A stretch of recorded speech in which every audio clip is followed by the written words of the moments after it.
money I'm making profit in this concert, definitely will go to charity only. Okay. Definitely 1 week of time లో అది press నోటే ఇస్తాను. Okay, ఈ 4 ప్లేస్లో చేస్తున్నారు కదా, ఈ 4 ప్లేస్లలో ఈ ఉండే ప్లేలిస్ట్ ఏదైతే ఉందో ఎక్స్క్లూజివ్ తమన్ గారి ప్లేలిస్ట్ అయినా లేకపోతే ఏమన్నా అవుట్ ఆఫ్ ది బాక్స్ వెళ్ళిపోయి? నా ప్లేలిస్టే, నాకే 44 పాటలు ఉన్నాయి. అది ఎలా కరెక్ట్గా కోరియోగ్రాఫ్ చేసి ఎలా చేయాలి అని మొత్తం టీం అసలు బ్రెయిన్ స్ట్రామ్ చేస్తున్నాం అనమాట. సో అండ్ మనకి తమిళ్ హిట్స్ ఉన్నాయి, దాని తర్వాత పునీత్ రాజ్ కుమార్ గారితో హిట్స్ కూడా ఉన్నాయి. సో ఇవన్నీ కమ్యూనేటివ్గా అన్ని డెసిషన్స్ తీసుకొని, అండ్ తమిళ్లో కూడా మనకి వీ హ్యావ్ గ్రేట్ హిట్స్ ఉన్నాయి. సో ఇవన్నీ కరెక్ట్గా తీసుకుని ఎలా ఈ మొత్తం ఈ సౌత్ ఇండియా టూర్ని ఎలా బ్యూటిఫుల్గా ప్లాన్ చేద్దామని చేస్తున్నాం.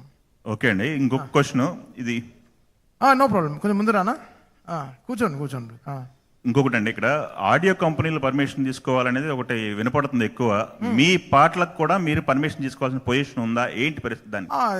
What is that? IPRS permissions తీసేసుకుంటాం. ఓకే, అది వెరీ ఇంపార్టెంట్.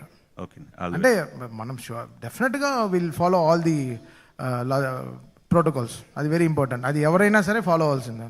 ఓకే అండి, ఇంకొక ఇంట్రెస్టింగ్ క్వశ్చన్ అండి. ఓజీ అని టైటిల్ పెట్టారు, దీంట్లో ఆల్ మిక్స్ అందరి హీరోల పాటలు ఉంటాయా?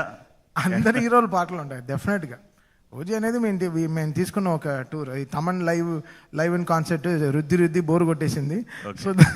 సో సంథింగ్ ఒక ఐకానిక్గా ఒక పేరు ఉంది కాబట్టి మనకి లైఫ్లో ఆ బ్లెస్సింగ్ వచ్చింది కాబట్టి, ఇప్పుడు నేను చెప్పాను కదా ముందరే, అనిరుద్ధ్ గారికి ఎలా హుకుమ్ టూర్ని తను వేసుకుని ఎంత బాగా చేసుకున్నాడు, ఎంత బ్యూటిఫుల్గా తీసుకెళ్లారు.